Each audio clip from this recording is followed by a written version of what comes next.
So today I am here to talk about AVN. AVN is a condition called as avascular necrosis of the hip.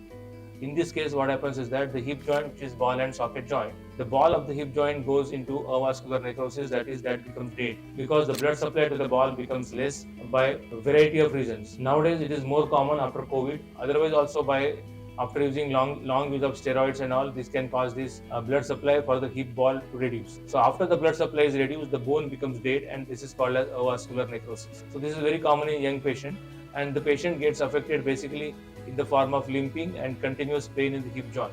So their day-to-day activity gets affected. So earlier this problem was treated basically with a surgery, but nowadays we can treat it through injection. So this is called as intraosseous injection, that is into the bone. And what we inject into the bone is a stromal vascular fraction. It's kind of a liquid which is extracted from the fat of the patient.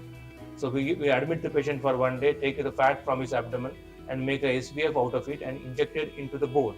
So that basically helps in regeneration of the dead bone and the reversal of the AVN.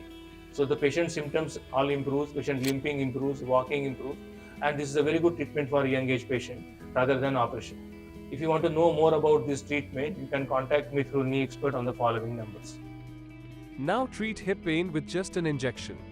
15 cities, 35 hospitals, 2000 plus patient, 100 plus orthopedic surgeon. Book free consultation, give a missed call or WhatsApp on 82230 83555.